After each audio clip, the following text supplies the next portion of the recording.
Hi everyone, my name is Alisa Tilsner. I am a Stampin Up demonstrator in Australia. Today, in today's video, I am going to be showing you a new stamp set, which is this one here, and I am going to be colouring it with blends. So let's have a look at the stamp set first. So this is a new one that is going to be coming out in April. It's part of a bigger suite, but this is the only one that I have at the moment, so that will be available sometime in April. But I thought I'm going to get a little bit of colouring done, so I'm going to do that one. I'm going to colour with my blends, but I'll show you what I have done with it first, just as a little introduction sort of thing. I put this one on my Facebook page and I've coloured the leaves differently. So the top leaves are coloured differently to the bottom leaves, and I asked which ones would you prefer, and the bottom one was the winner. Now, the thing is that both of them are quite fine, because if I cover off the bottom, that looks fine. And if I cover that one's fine too. It's just about being consistent. So there's, I guess there is a right and wrong in colouring, but I don't think there's a right and wrong in colouring. As long as you're consistent in what you're doing, I think it looks good. So anyway, so I went back and I finished my colouring, and this is what I came up with. So this is what I'm going to show you to do today, and I am probably going to speed it up because let's face it, I love the look of a sped up video with colouring. The colour just seems to go down really good. It's so interesting to watch. So, but for your time, I will be speeding it up. So I'm going to start with my leaves, and the colours that I'm going to do with my leaves are, I've got the Mossy Meadow dark and light, and also the Old Olive dark and light, but I'm not going to use them in the order of Mossy Meadow, Old Olive. I'm going to mix them up. I generally do a colour swatch, and so I'm going to do the dark Mossy Meadow, the dark Old Olive, the light Mossy Meadow, and then the light Old Olive. You could switch these two if you wanted to, but I sort of think because the tonings are a little bit different in the greens, it sort of works out quite nicely if you do the two darks and then the two lights. So that's what I'm going to do first. I'm going to see if I can zoom in, try and keep my card. I'll have to keep standing up to make sure I'm in the right area, but I'd like to start with my dark colors first and then work to my light. I know others like to do their light and then work towards their dark. I think it's just personal preference. I don't think there's any right and wrong with using these, and because it's a fairly detailed one and the area space is quite small, I'll be using my bullet tip.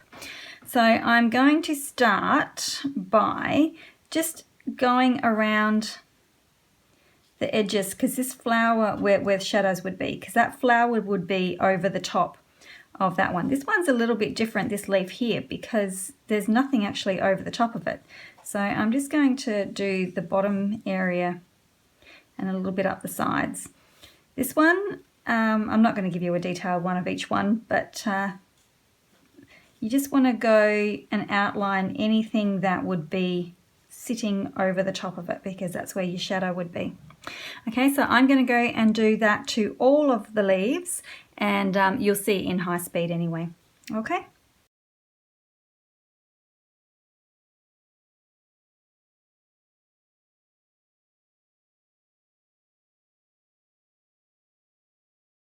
Okay, so now I'm going to come in with my dark Old Olive, and I'm going to go over the top of my dark Mossy that I've already put down and just extend it out a little bit.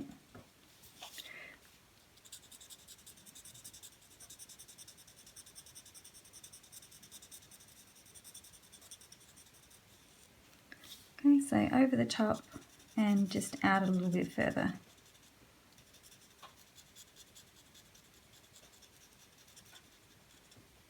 Like that. So I will once again go through all of my leaves, and I'll come back for the third colour.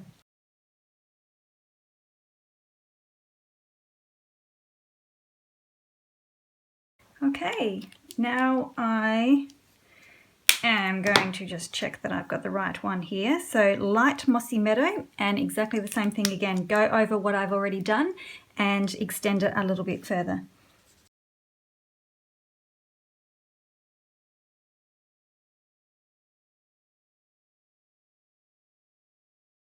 I am just looking, and I think I have missed some of my, oops, wrong end. I think I've missed some of my leaf back here. So I'm just going to colour.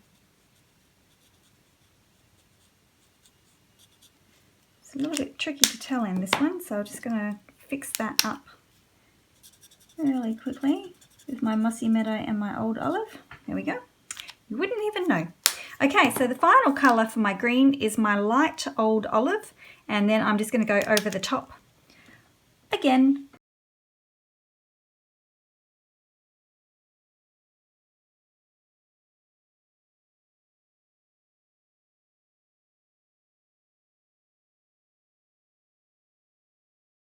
Okay, now the last thing that I want to do before I am quite finished with my leaves is just to come in again with my dark Mossy Meadow, and just where there would be a little bit of shadow, I'm just going to go back and just dot in a little bit of extra colour just to try and deepen that area a little bit.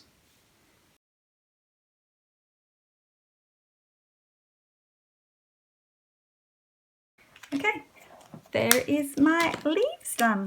I always like to start on my leaves, and because then I can pretty much see where my flowers are. So I'm just going to pop them aside. Now the next flowers that I'm going to do are the two, I think they're dahlias, I'm not really sure, but I'm going to do them pink. And the pinks that I'm using is the two Rococo roses, and I'm going to use the dark Lovely lipstick. So this is my colour swatch that I've done, and you can see the dark, the two Lovely lipsticks and the two Rococo Rose. Now when I was colouring them, I found that I didn't really need to have that colour in there, and because it's such a small area, I found that the three were fine to do. So I'm going to do that, and again I'm going to start with my, I'll zoom through all of this because it's pretty much the same technique. I'm going to start with my dark and then go to my dark Rococo and then my light Rococo. So I'll go ahead and do all the flowers, and you'll be able to see where I'm placing the colour and what I'm doing, and still in high speed.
Okay, yellow is my next colour, and I am going to be using the So Saffron Light and Dark and the Daffodil Delight Dark.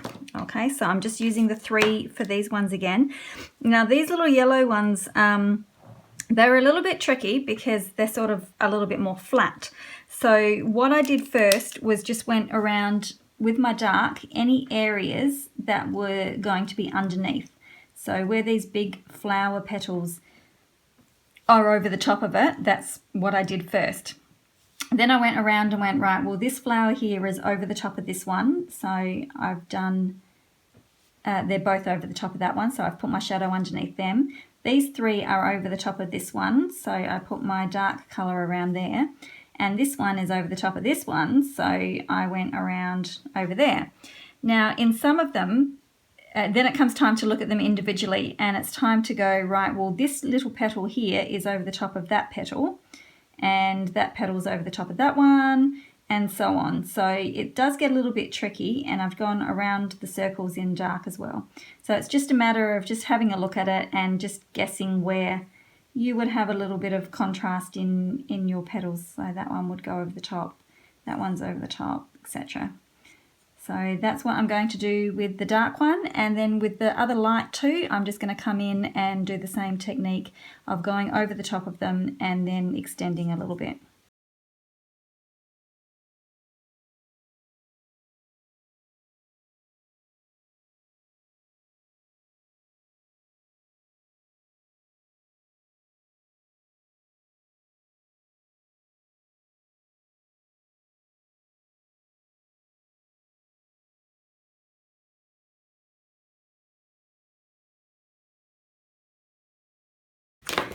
Okay, and almost finally, I'm going to be doing the daisies. I sort of wanted to leave them white, but I don't want them stark white, so I'm going to be using my Seaside spray for these ones.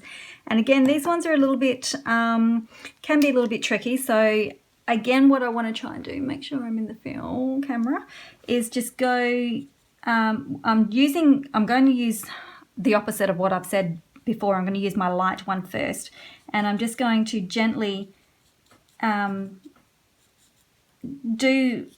put shadows on my petals, so you know anything that's behind would get a bit of a shadow.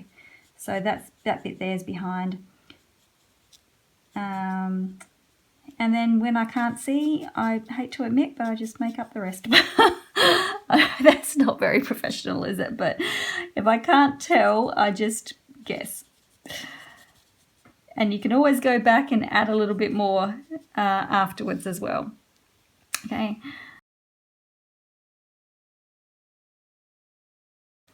Okay, and then I'm actually going to come in with my dark one and just dot in a little bit of depth just in those areas there. And the great thing is, if you go too dark, you can use your color lifter just to pull back a little bit.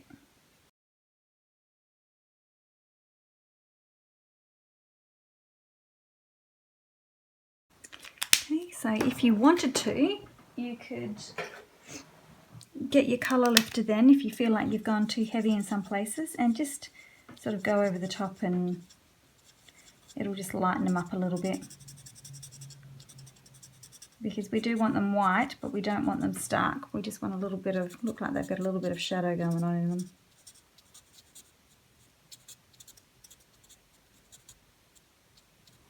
Like that. So now I've given the centers a mango melody center, and just to be a little bit different, and these are really, really simple.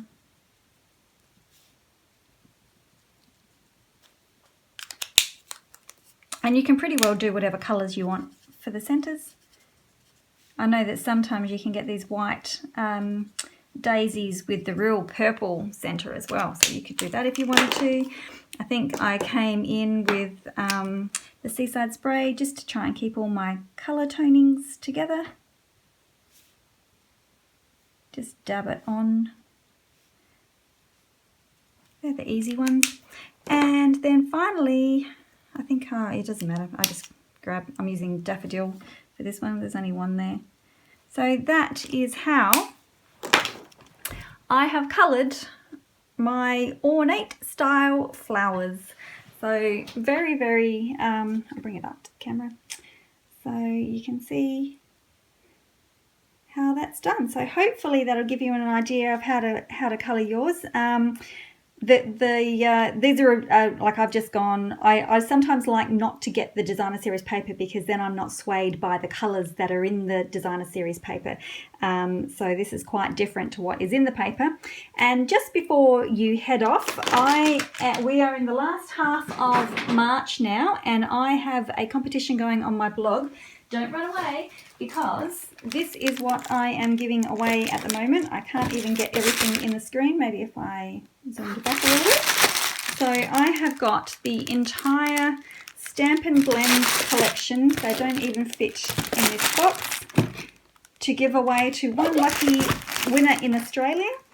And all you have to do is place an order with me. Every $25 value of orders gets their name into the draw. So if you place a $100 order, then you've got 4 entries in. $200, you get 8 entries in, and then I will be drawing a winner for the entire Stampin Blends. That's the double combos, the dark and light of each color, as well as the color lifter, the ivory, and the bronze marker as well. So yeah, so we've got it's the 16th of March today, so we've got about 15 days left, I think. So there we go. I hope you have a play. You can use this technique with all of your images, not just necessarily this one, but that gives you a little bit of a sneak peek at this one, as well as a little bit more colouring. So thanks very much for joining me, and we will see you in another video another day. Bye.